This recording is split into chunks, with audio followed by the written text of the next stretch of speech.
story. Yesterday we were fishing. We were in a fundraiser and we were fishing at Lake Valley's house.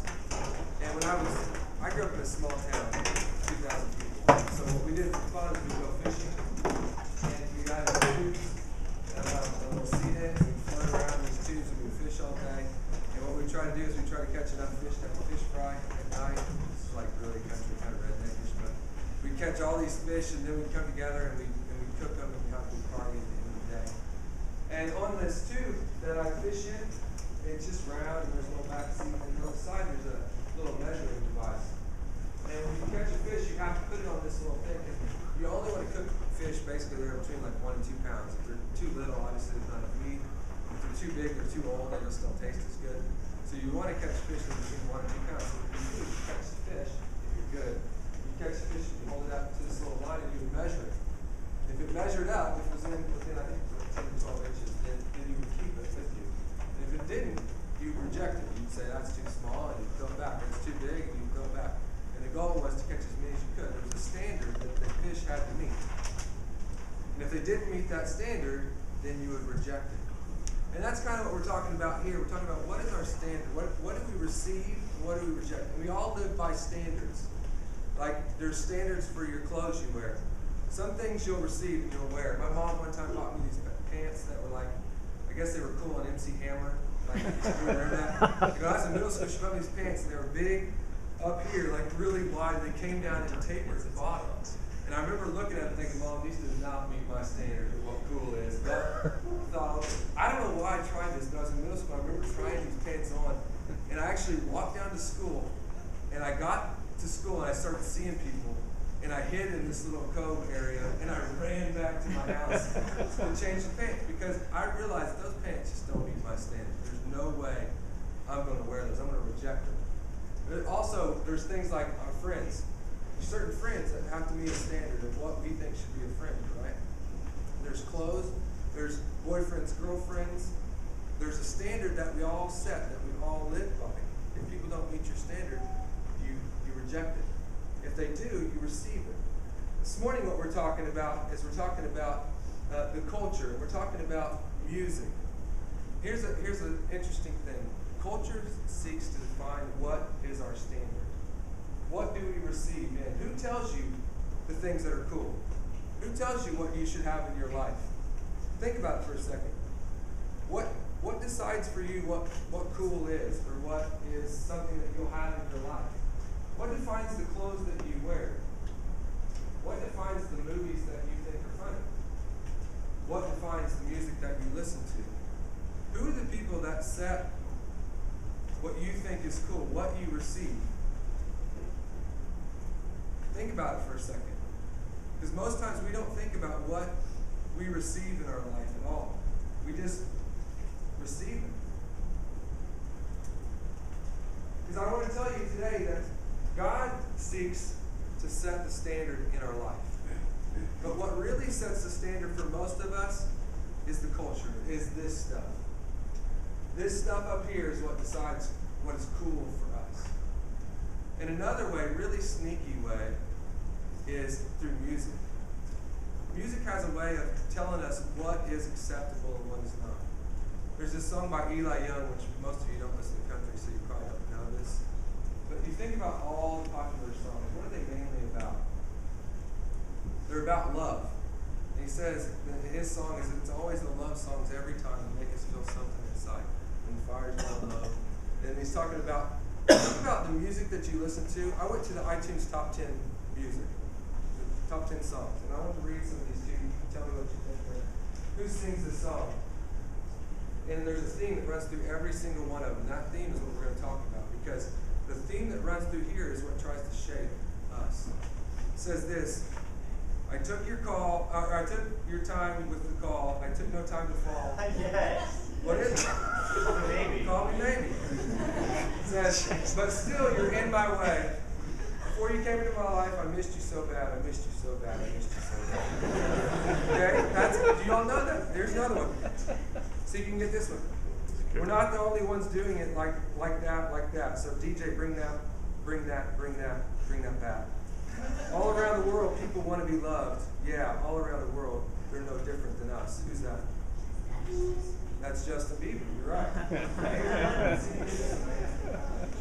I wish I knew then what I know now. Wouldn't dive in, wouldn't bow down. Gravity hurts. You made it so sweet until I woke up on the concrete. You may know that one? Wide Awake by Katy Perry. Do you see a theme of what these are kind of about? Let's go on. This is another one. Baby, you light up my world like nothing else. The way you flip your hair gets me overwhelmed. One Direction. What about this one? Now and then I think of when we were together. Like when you said you felt so happy you could die. Told myself that you were right for me, but felt so lonely in your company. Somebody that I used to know. And then it goes on to say, but there was love, but that was love, and it's an ache I still remember. Here's another one. These are all the top 10 songs, and they all have the same theme, don't they? I'm at a payphone trying to call home. All of my change I spent on you. Where's the time gone, baby? It's all wrong. Where are the plans made for two? If happy ever after did exist, would I be holding you like this? All those fairy tales are full of. This is the Sing it sound a lot better. full of. Did anyone know that one? Maroon 5, Payphone. That's what you're gonna say when you bring it up here. Now I can't read the other two because they're about the same thing. One's by Rihanna. Not gonna read the lyrics of that. Good call. There's one by Lil Wayne. I hold it still. And I'm not reading that one. What do you think the overarching theme of all these songs are? What are they all about? What are most songs about? They're about love. So who sets the standard for what love is in our life? What's the measuring line for what true love really is? Because the other day, this was yesterday. There's a verse in Psalm 119 that says this: how does a young man keep his way pure? By living according to your word. I've hidden your word in my heart that I might not sin against you. The measuring line, just to throw it all out there, guys, is God's word for what love is. The culture seeks to define who you are, but God knows our design. He's the one who should be setting the standard. Yesterday I was driving with my sister-in-law. We were going to my nephew's game. And I'm not paying attention at all. She's just going down the road. I'm following her. I don't know where this place is, where he's playing lacrosse. I'm just following. And I don't pay attention to any sign along the side of the road. I just keep following. And then eventually it feels like we're just doing loops. And we go, I know it's in Broken Arrow, but we end up in Bixby. And I'm just still following. I look up and I'm like, we are in Bixby. And then we go a little bit further and we're in these back roads in Broken Arrow I've never been to. And we just followed her for a long time. Finally we stopped and she's like, I'm not sure where we are.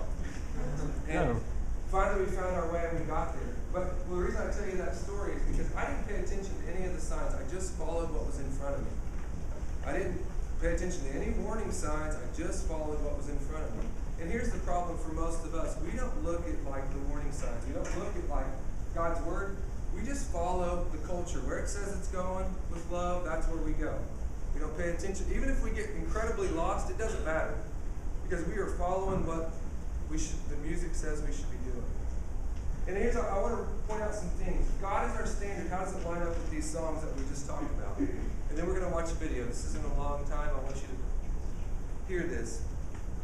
And then I think, do you have the slides? Do you have 1 Corinthians 13 up there? Remember that song, Call Me Maybe? It says, I took no time to fall. You gave me nothing at all, but still you're in my way. Before you came into my life, I missed you so bad. What I thought was interesting about this song is it seems like as you read the lyrics, as you listen to the song, this guy's given nothing in return. She's like just crazy for this dude. And he calls, but then he still gives nothing at all. It's like he's just treating her kind of like, you come along with me, and not treating her well at all. Is that love? But does that define what girls think maybe should be love? Maybe I should put myself out there for this guy. It doesn't matter how he responds, but I'm going to keep seeking. Is that love? What is love? Let's look at this standard right here. Okay, and then let's measure these songs up against it. This is read at every wedding. This is what love is about. This is God's word. This is his roadmap.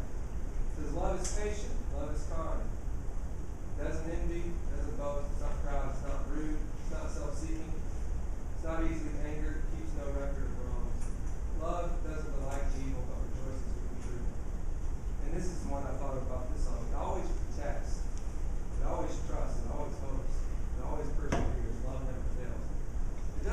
like this guy loves her. Oh, she loves him.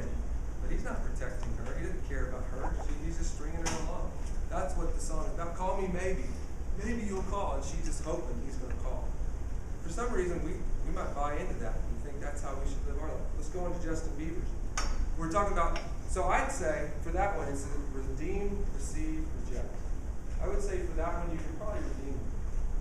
You don't have to outright reject that. Because she's talking about she really wants love. Here's Justin Bieber's.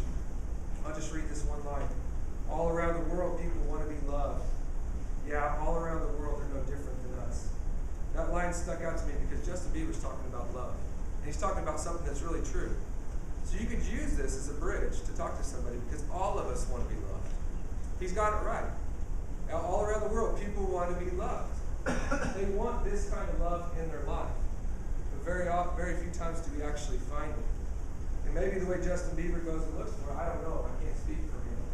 But what I can say is true is that all around the world, people are looking for love. Why is that true? Because in Genesis 2, the very beginning of the world, if you don't remember this is God's roadmap. Adam was by himself, and it was just him and God. And it said, it's not good that man's alone. And so God, what did he do? He created Eve. Took her out of his rib. He created Eve. So there's this desire in each and every one of us that it's not good for us to be alone. We do desire to have someone in our life. We do desire love. That's a normal thing. So you can receive that. Katy Perry. And she's just talking about, I wouldn't dive in, I wouldn't bow down, gravity hurts, you made it so sweet until I woke up on the concrete. What just happened to Katy Perry? She fell from what? What did she just fall from? What's this song you think about? Russell Brand, you guys know that guy? Her husband? What happened? The love just totally crashed, didn't it? I think she's probably talking about the marriage that just totally went to nothing, isn't it? Don't you think that's what she's talking about in these songs? She's talking about this love that can be here one day, it's transient, which means it's here one day, and it's gone the next.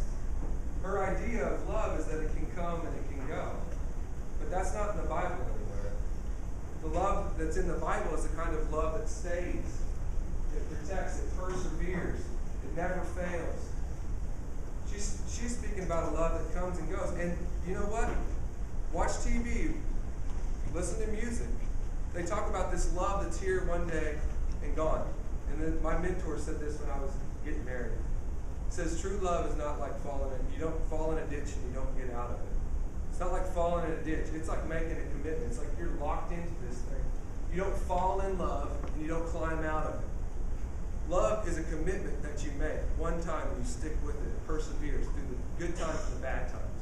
It's not like gravity where you fall and you have to climb back up.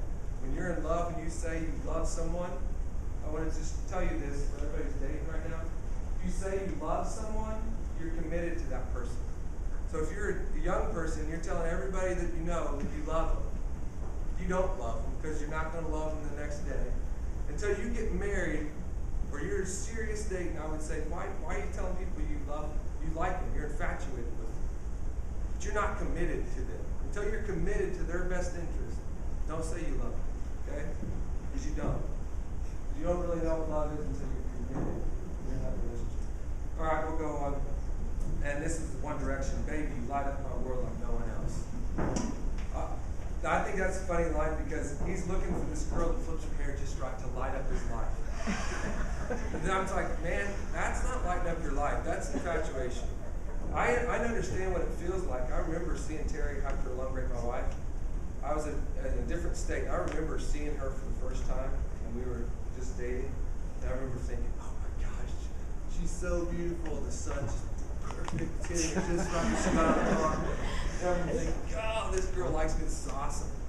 That's what this guy's experiencing. I know what that feels like, but that's not true light. Jesus says, I am the light, and there's no darkness in him at all. He's the kind of light that my wife could have, when we were dating, she could have left. And if she was my light, guess what? If she was the only light in my life, if she left, I would be broken. I would have nothing. I would be on the ground, crying. Which God says he's our light. He's the only thing that can light up our life. And you know what's good about him? Is he'll never leave us and never forsake us. He's the only thing that can light up our life. Okay, we'll go on.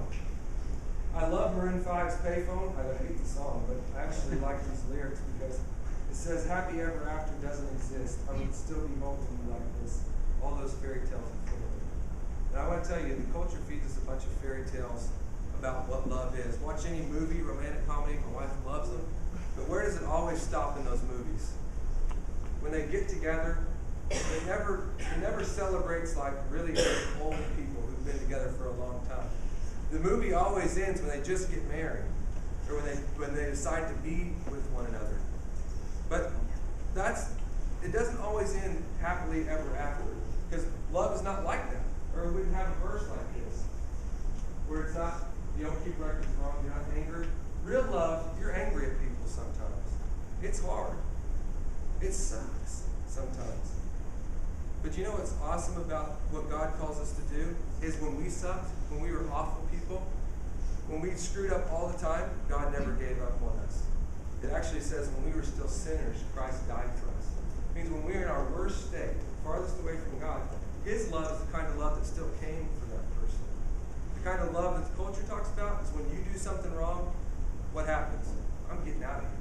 You're not worth my time. That's the culture. That's not God. God sticks with it. He sticks with you. He sticks with me. He's our life. Okay, last one. So fairy tales, I'm just going to tell you, most of them are crap. Because it doesn't end like that. It's hard work. And then Rihanna, I can't even talk about that. I'll just read Ephesians 5. Is Ephesians 5 up there? And it says, right here, among you there must not even be a hint of sexual immorality or any kind of impurity or greed. Rihanna's song, if you read the lyrics, is totally, her kind of, what she's looking for is a sexual relationship. That's all she cares about. In the song, anyway. It's not her as a person. But the song is all about that. I'm just going to tell you, sexual things, and I don't want to go too far with this, but the sex is not all that there is in a relationship. No matter what you hear through TV, through music, through your friends at school, it's not the end all be all. It's not what you look for in someone. You don't have to try it out to see if you guys fit. That's a total bunch of crap that the world will tell you, culture will tell you. That's not true. And that's what Rihanna's singing about basically is she needs a man that is sexually there, but not emotionally at all. And that's totally unbiblical. Lil Wayne, I don't even have to go into that because it's the most degrading song to women and to what God's design for stuff is. It says in Romans 1 that talks about when people keep pursuing bad things, He just gives them over to that way of thinking. He actually darkens their mind. I'm not against all rap music, but I am against rap music that has no redeeming value at all. And I feel like they're just going down a path that's always talking negative all the time about women, about relationships, about drugs. That's not even something we should enjoy. Now the beat, yes, I love the beat of a lot of rap songs. But if you actually listen to the words, what redeeming value does it have? I'm not saying go burn your rap CDs. I'm not saying that at all. But if that is influencing your mind and it's leading you down a path, I just want to remind you, and throw out a warning sign. That Lil Wayne is not good, not a good person to follow. Okay? Here's what I want to talk about now. So what kind of love are we looking for? We talked a little bit about it. What kind of stories do we never hear? There's a video I want to show, and I'll be done, of what true love is. What love really looks like. And I watched this video. It's 9 minutes long. But it's a beautiful picture of what the kind of love that God calls us to. And I wanted to remind you before we watch this video that oftentimes, just like when we listen to worship music, we sing songs but we never think about the lyrics. Oftentimes, you guys probably have not even looked at the lyrics of many of the songs that you hear on the radio. But I want to remind you that as Christ followers, your job is to use what's in culture as a bridge to talk about God. So you need to know what you're listening to. You need to think about the lyrics. If it's singing about something that's really degrading to another person, are you going to sing along really, really loud, or are you just going to not care what it says? No, you should stop and you should think, or else you'll end up down the road totally lost, believing those lies. Okay? I want you to watch this video, and then we'll talk, and you'll see maybe what a truer picture of what God's version of love is.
this. Marriage is not mainly about prospering economically. It is mainly about displaying the covenant-keeping love between Christ and his church. He says, knowing Christ is more important than making a living. Treasuring Christ is more important than bearing children. Either way, it is short. It may have many bright days, or it may be covered with clouds. But if we set our face to make of marriage mainly what God designed it to be, no sorrows and no calamities can stand in our way. Every one of them will be not an obstacle to success, but a way to succeed.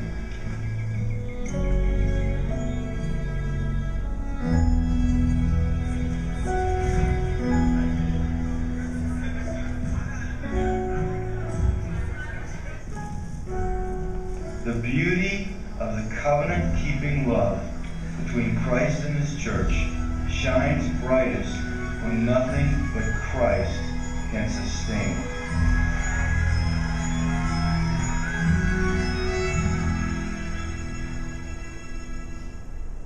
Ian and I first met in 2005 at college and had a blast for 10 months getting to know each other, and I was looking through and I found one of my favorite pictures, which I think was actually taken right before his accident. He set up the camera on his tripod, and it's just a classic Ian face that to me sums up who he is. We'd been dating for 10 months and he was working an extra job for his dad, and he was on his way to work near Pittsburgh. And we got a phone call that he had been in an accident, and we didn't know if it was when he got to work or on his way. And so we got down to Pittsburgh, and I was just praying the whole time in the car that it wouldn't be his brain. After being at the hospital for a few hours, we found out that it was, and he had been in brain surgery for a few hours and had suffered a traumatic brain injury. God totally spared his life. One night he was failing 4 out of 5 brain activity tests, and the next morning he was doing well, and his brain was starting to respond again.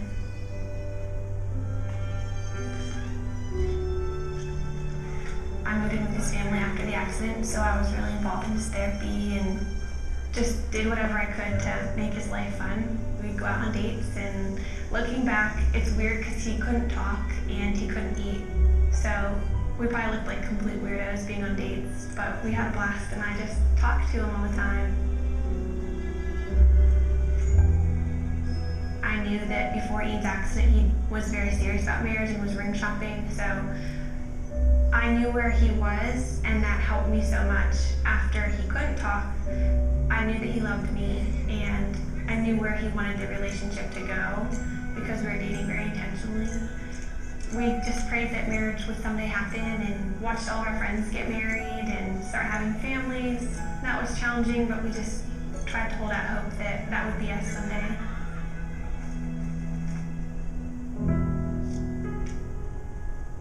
This is our board of gratefulness, and we encourage anybody who comes in to write a note of something they're thankful for. It could be really small. Mine is just Saturday mornings, and it's just a good way that we've found to be just practicing gratefulness. And Ian, I think half of yours say my wifey, which is pretty cool.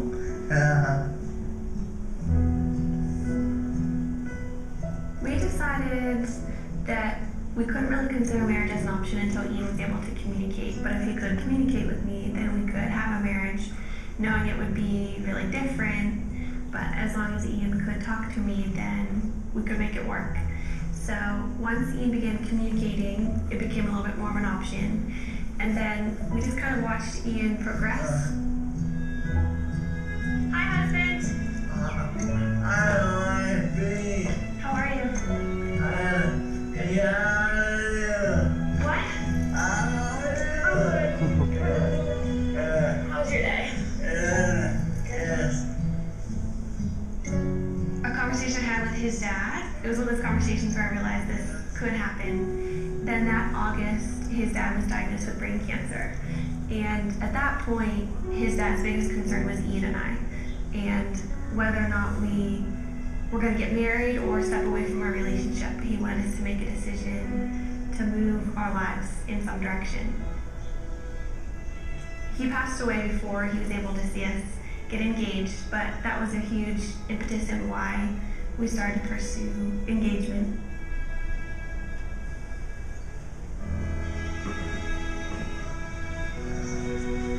Throughout premarital counseling, we just used this momentary marriage. It was so helpful because John Pepper talked a lot about primary things and secondary things, which is really important for us because when we're walking out our marriage practically, Ian can't do the secondary things like working or making a meal for me. Everything that's primary, though, he can do, which is leading me spiritually. Ian always comes back to the foundational truths of who God is and kind of reels me back in for my emotions, and that's the most important thing. We have 2 friends that we're going through the book with. I think we've just been able to help them see that maybe the little things that they're excited for about marriage are worth being excited about, but they're not the end all and be all of their marriage. But we also have so much to learn, and we're learning from them and things that they share because our relationships are different and we can glean different things from each other. I think what helped us in deciding to make this move to each other, at least for me, is knowing that Ian wouldn't have left me if the roles were reversed, and that we love each other and we know that God's going to be faithful to our marriage. We're able to love each other with, I think, a more Christ-like love because of Ian's disability, and just to understand that picture a little bit better than if you were healthy. Yeah. Great. Yes. What about God enables you to have a happy marriage? You know, What? he's awesome. He's awesome. Yeah.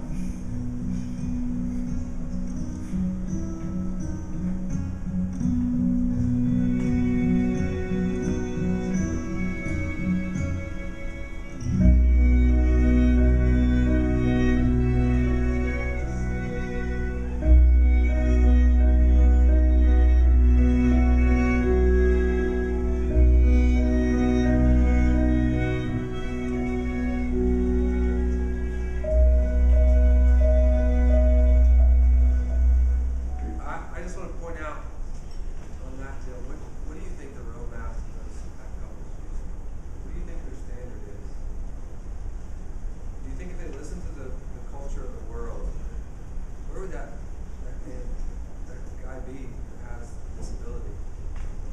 In a world where the culture says, just leave it when it doesn't work, he'd probably be left alone. He wouldn't get to experience the love. But praise God that they both decided to live by different standards, right? Kind of standard where you don't leave the edge of your love. Things are hard. And that's what makes that video so beautiful, because it's so different than the road that most of us follow. It's so radically different. And my encouragement to you is look at how music and look at how the culture is defining how you view love and relationships.